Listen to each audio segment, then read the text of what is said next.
Hello everyone, in this video I'll be showing you an OP Gloom Stalker Ranger build guide for Baldur's Gate 3. So the Gloom Stalker Ranger is actually an incredibly powerful class. So the Ranger itself uses Wisdom as its spellcasting modifier. They are a half caster similar to the Paladin. They also get martial weapons, which is awesome, and medium armor and shields.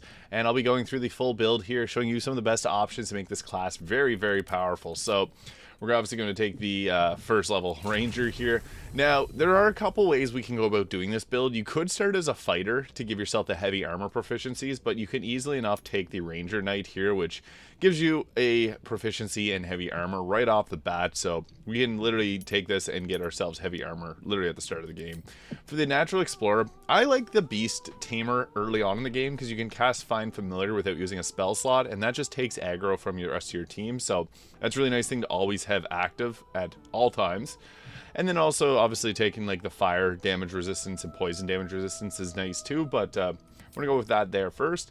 As for our ability scores, this is where the build gets some trickiness to it. So, obviously, dexterity is going to be our main stat, but we do want to have a good amount of wisdom as well, because we will be casting a few spells using it. Not a whole lot, but we do get the ability to cast Fear, which is an incredibly underrated spell. If you are the face of the party, use the hags here in your dexterity to take it up to 18, and then your next ability score can take it up to 20. Something like this looks good for stats otherwise, or you go an extra point into your constitution, something along the lines of that. I also recommend having athletics for the ability to resist being shoved, and also to shove people if you want to go that route. But I guess I'll go through all the levels here, and then I'll get into the gear options near the end. So we also get a fighting style level 2, which is nice. I like Ensnaring Strike and Hail of Thorns, although these will use your bonus action as well. Ensnaring Strike can possibly lock the target in its position, which is a really useful thing. And then Hail of Thorns is pretty decent, deal weapon damage, and then the explosion deals an additional 1 to 10 piercing damage to the surrounding targets. Hunter's Mark is actually another really good one. This is a bonus action, and we can use some gear to make this even more powerful. Mark a creature with your quarry to deal an additional 1 to 6 damage whenever you hit it with a weapon attack, and that's pretty good.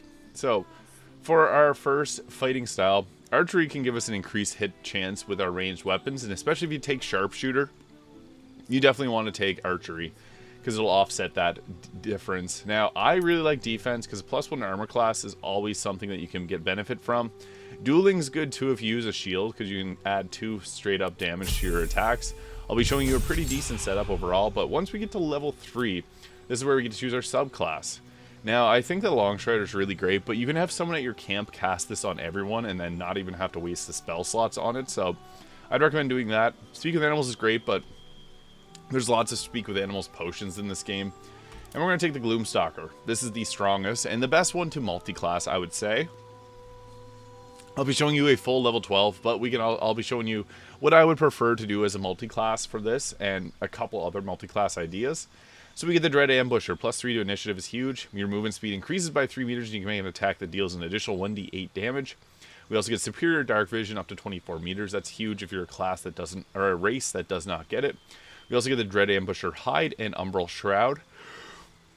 And Disguise Self as a little extra spell there, so yeah, the Gloom Stalker is pretty good, but it really does excel in its burst damage at at the start of combat.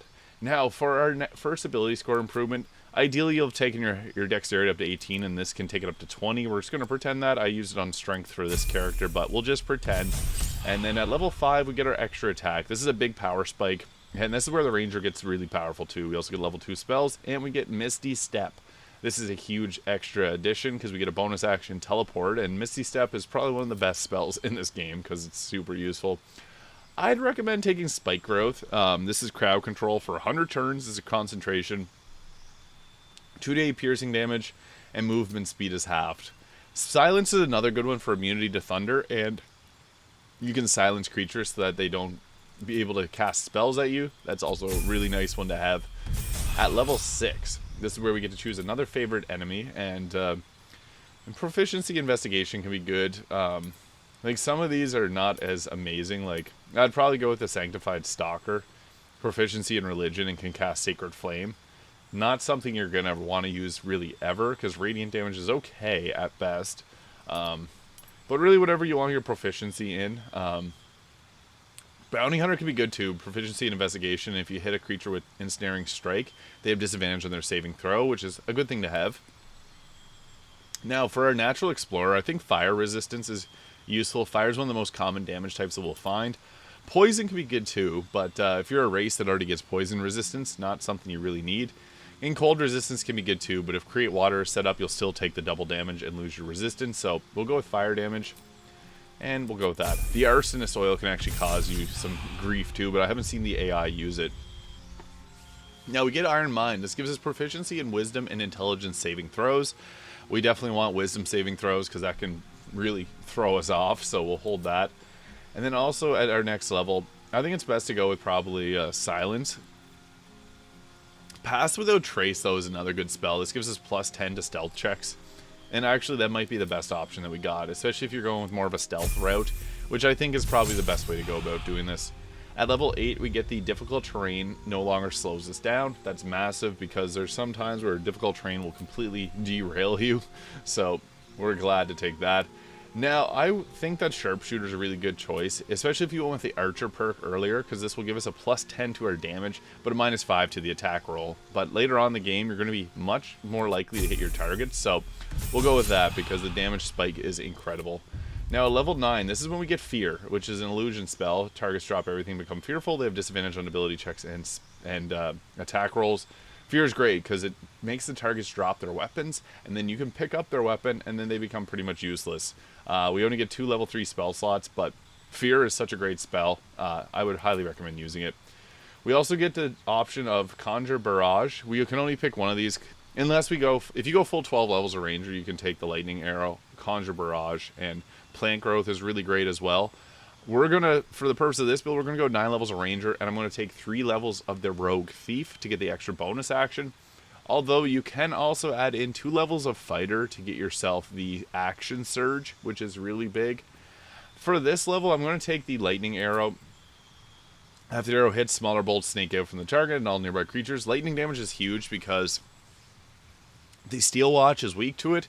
And if you Create Water set up, you can deal double damage to targets that got hit with the water, so that can be doubled, which is nice. So we'll go with that. I would like to add in a single level of War Cleric, but Hide in Plain Sight's okay. It gives you plus 10 to stealth checks. We also get the Natural Explorer and Favorite Enemy, but we're going to add in the Thief because the Rogue Thief gives us Sneak Attack, which is an additional 1d6 slashing damage on top of our attacks. That's on targets that we have advantage against. But we can really add in a lot of useful stuff. We also get our cunning actions, so bonus action, dash, dodge, and disengage. And then finally we get ourselves the subclass Thief, which gives us an extra bonus action. You could also go with the Assassin, because this gives us advantage on attack rolls against creatures that haven't taken a turn yet. So we can get ourselves a sneak attack on them. And we get attack rolls against the surprise creatures, an automatic critical hit. Huge, huge damage, especially turn 1. This can be really good. So the difference between Assassin and Thief is the Assassin is extremely high burst damage on turn 1, which pairs well with the Gloomstalker because they're also burst damage. But for longevity, I think it's actually better to go with the Thief because an extra offhand attack with your crossbow is actually really good, especially with these Sharpshooter feats. So that's what we're going to take there. Now, this class, we got a little summon that we can bring in. I like the Raven summon because it can fly around a little more freely. It only has 1 health, but the nice thing about it is it can blind your targets. So for our armor, we have an incredible armor class of 29. Had we had the Hag's Hair, we would have a even higher dexterity, and that would give us 30 armor class. So I'm using the Helm of Baldur, Cloak of Protection, and the Evasive Shoes and Ring of Protection, all for +1 armor class. This also gives you 2 health at the start of your turn, and increased saving throws, can't be stunned, and can't get hit with criticals. Huge. The Armor of Agility gives us 17 armor class plus our full dexterity modifier, which is huge, and doesn't give us disadvantage on stealth, and gives us +2 to saving throws. This is our best in-slot armor, so definitely use that. I'm using the Dark Justicier's Gauntlet because they give you an additional 1 to 4 necrotic damage, and Beckoning Darkness, which is a nice spell to have. Curse a creature to be haunted by darkness. They 2 to 16 necrotic damage if it enters or searches turn in a lightly or heavy obscured area, and we're all about that. You can alternatively go with the Legacy of the Master +2 to attack and damage rolls with weapons. This will further offset the lower hit chance that we would have with our hand crossbows due to Sharpshooter.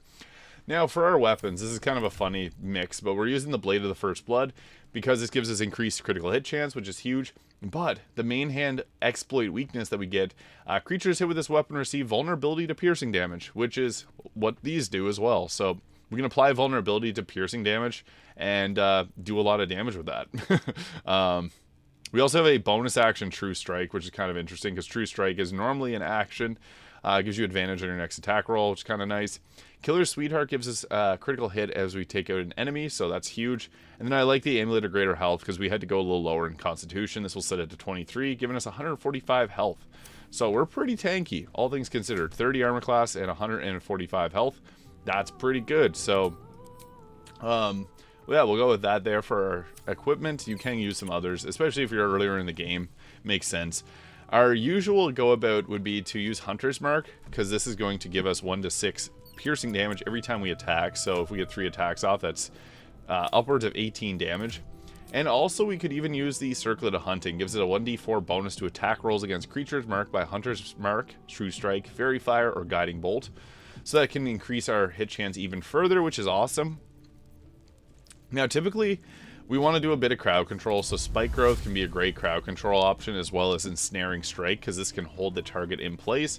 Hail of Thorns is good as well for just the area damage that we can get from it, so that can be an option, but I typically would prefer to do your attacks with sneak attacks if at all possible, so trying to get stealth is kind of an important thing. You can also use the Umbral Shroud to go invisible there, so this is good because you can literally go invisible and sneak up and doing a sneak attack or a ranged attack there. The Blade of the First Blood being a pretty good option, so going in stabbing and then jumping back to get your attacks off. We also get Disguise Self, which is pretty cool because we can turn ourselves into really whatever we want, and it's just an easy way to if you need to turn into a different target. If you, let's say, have Speak with the Dead and you killed someone, you can use this to switch yourself into any other race and then just have a conversation with them. So that is a nice benefit of that, is you can literally just change your appearance on the fly. A lot of classes do get this spell anyways, but yeah, the typical strategy would be the first turn, use your extra attack that you'll get here. That burst damage that you can do with the Gloomstalker Ranger is incredible. So yeah, this class is extremely strong.